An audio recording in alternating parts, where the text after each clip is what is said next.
was another frustrating year for Texas A&M, who, despite having a new coach, still can't seem to get over that 8-win hump. Mike Elko, in his first year in College Station, had A&M off to a fast start. 7-1, ranked 10th in the nation. Their only loss at that time coming in the season opener at home to Notre Dame. But then, the Aggies went just 1-4 down the stretch, with a blowout loss to South Carolina, a 4-overtime loss to Auburn, a 10-point loss in the finale to Texas, and then they blew a 17-point lead in their bowl game to USC. So a very frustrating ending considering how great the season started, considering that A&M late in the year was in the SEC title and playoff discussion. But now coming into 2025, this team is loaded once again. This feels like the year they really could break through, and they are a true contender in the SEC. You take a look at the offense. 8 starters are back for the Aggies this year after averaging over 30 points per game and over 400 yards per game. And what's so great about A&M this year is they go into the season with clarity at quarterback. You know, last year Connor Wigman was the starter, but we all had questions about that. Was he going to be the starter for all 12 games? Could he even stay healthy?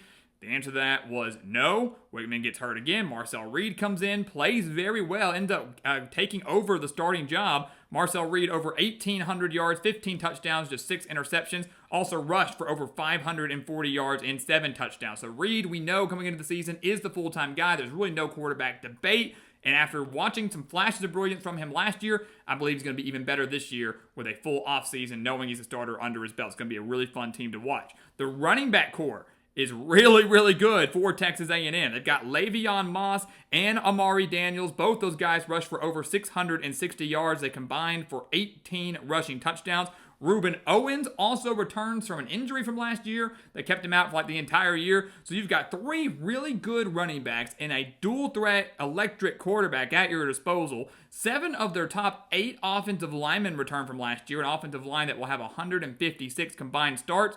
And yes, while they do lose their top 5 pass catchers, they add Casey Concepcion from NC State, had nearly 1,300 reception yards with the Wolfpack in the last 2 years, and he is a fast receiver. Electric in the passing game, can run him on some sweeps as well. Very dangerous wide receiver, do-it-all player. You've got Mario Craver in from Mississippi State that they add, and Terry Bussey was with the team last year. Didn't have as too big of a role. Should have a bigger role this year. A lot of talent there. So this offense for A&M, absolutely loaded, I think can exceed that 30.4 points per game mark that they had last year. The defense is going to be very, very strong per usual too. Mike Elko is a defensive-minded coach. You would expect nothing less, but they've got a lot of experience. 7 starters back, only gave up 22.2 points per game, and now their top 6 tacklers from last year return.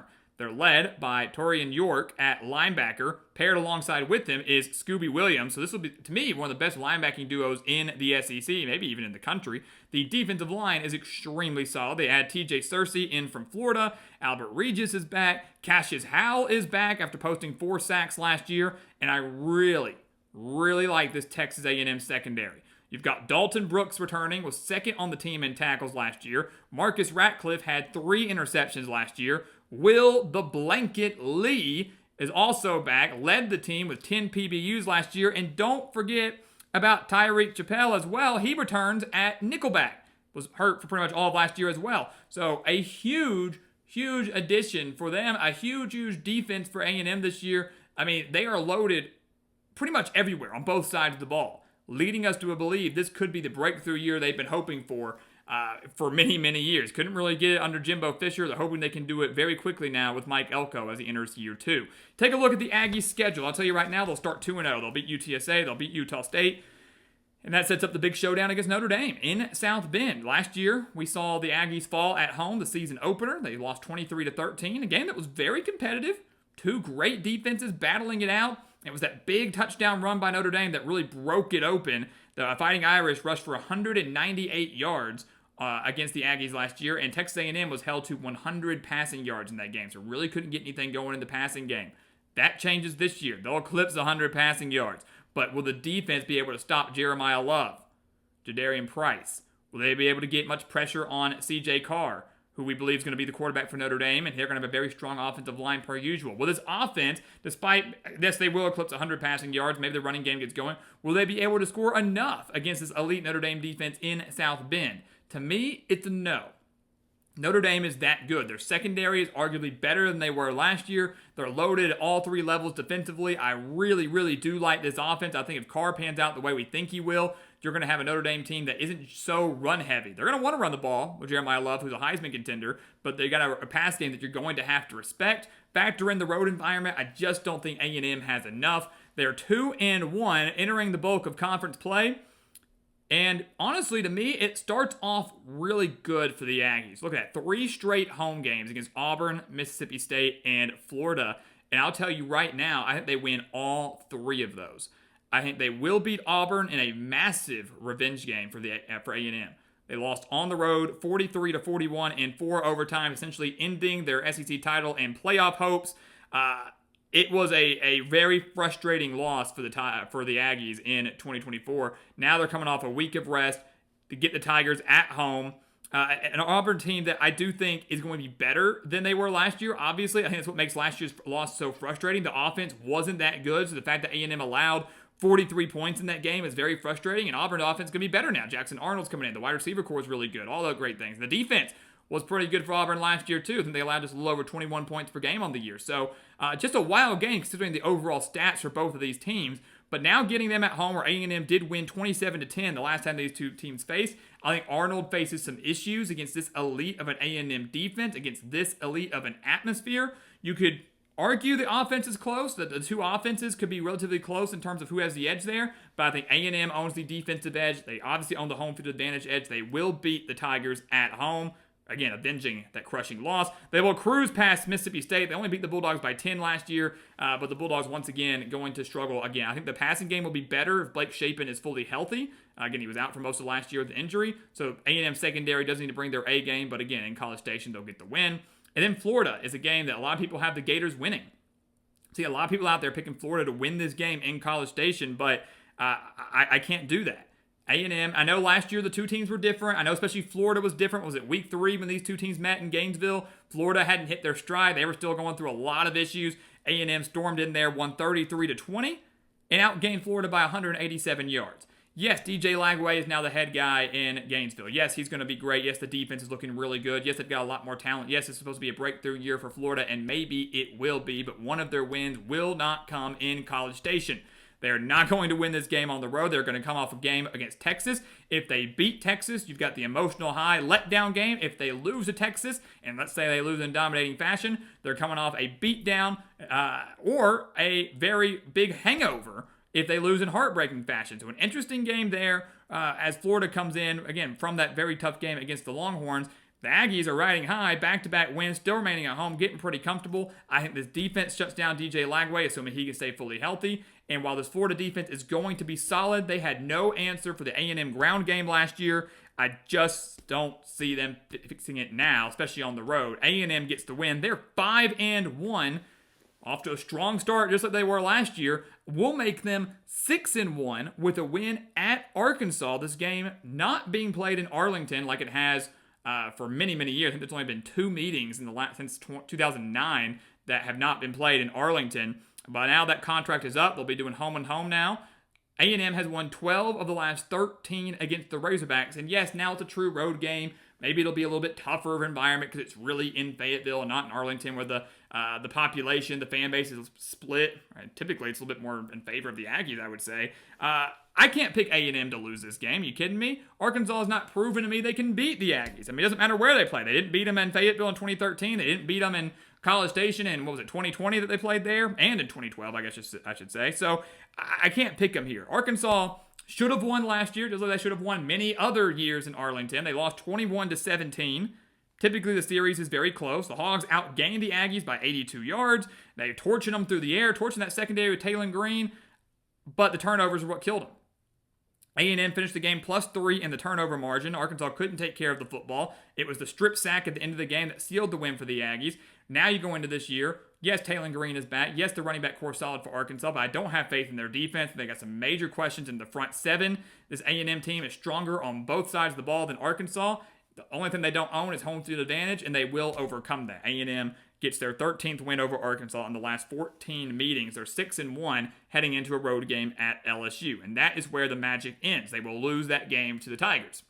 So the Remarkable 4-game winning streak. The strong start, just like they had last year, comes to a halt against LSU. They beat the Tigers 38-23 last year in College Station, but they have not won in Baton Rouge since 1994. Last year, the defense was phenomenal. They held LSU to 23 rushing yards on 24 carries. Or 24 rushing yards on 23 carries. I mean, pretty noticeable difference there. Garrett Nussmeier really didn't have an answer for this A&M defense. They didn't have an answer for this environment. This year, I think it's kind of the same thing, but reversed. I think now you go into LSU, maybe a potential night game in Death Valley. Can Marcel Reed handle the bright lights in Death Valley? Does the A&M offense, that I think is going to thrive throughout the majority of the first half of the season, can they exploit this LSU defense that returns 8 starters and is loaded at all 3 levels? I don't think so. I think Garrett Nussmeier has himself a heck of a year. He's one of the best quarterbacks in the nation. He comes out to redeem himself after a poor offensive showing as a whole in 2024. LSU gets the win over the Aggies. They are 6-2 now, heading into their bye week with 4 games remaining, 2 on the road, 2 at home. I tell you right now, I think they win their next 3.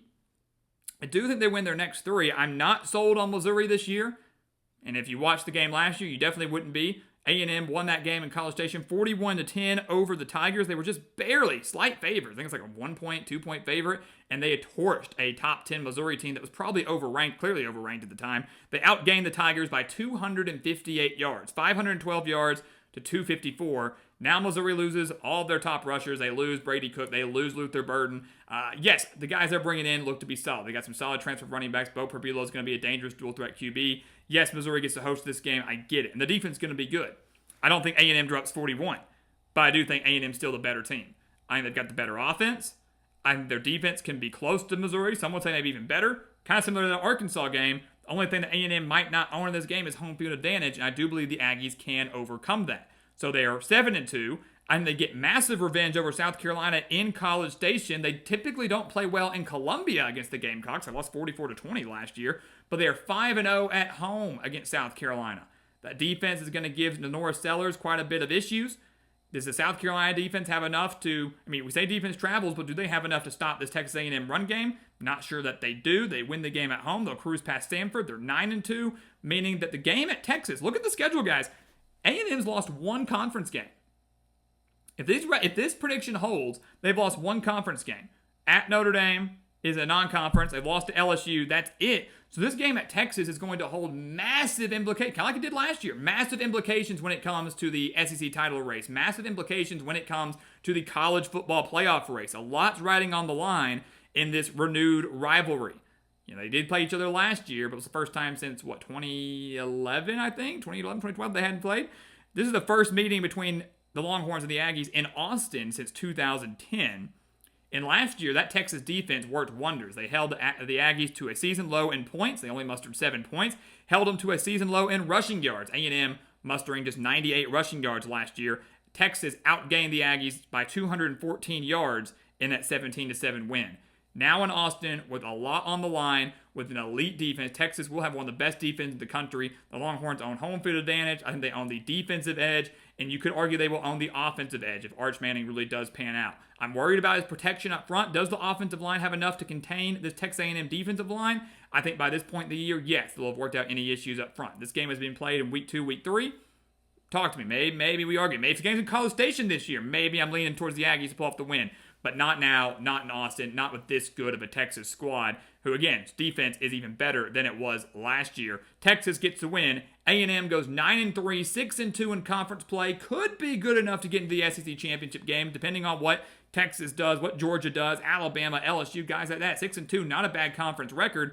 But regardless, the takeaway from this, no matter what happens in the postseason, this will be the first real 9-win season since 2018. They went 9-1 in the 2020 COVID season. Okay. First real 9-win season since 2018. This would be their first 9-win regular season, so not including a bowl win. First 9-win regular season since 2012. I think this is the year that A&M finally gets over the hump. They're not stuck at that 7 or 8 win mark. This is the year they exceed that. They get to 9 wins. Meaning, if this record holds, they're 1 upset win away over Notre Dame, LSU, or Texas from getting to the college football playoff. That's how good I actually believe A&M can be. I typically don't buy into their preseason hype. I'm typically not sold on them, but but I'm a little bit sold on them now. 9-3 for the Aggies in 2025. What will it be good enough for them to do in the postseason? Can they get into an SEC championship game? Can they get into the playoff? You know, people believe that a 3-loss team should get in there. They were fighting for those spots last year. We'll see what happens across the country. But regardless, a successful year for the Aggies, one of their best seasons in years. And Mike Elko continuing to do a great job in College Station and only going to get better in the coming seasons.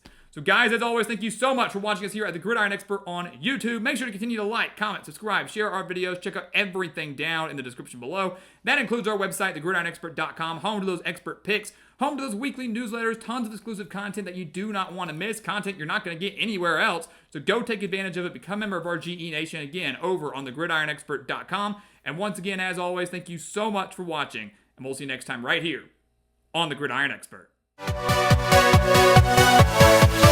Yeah.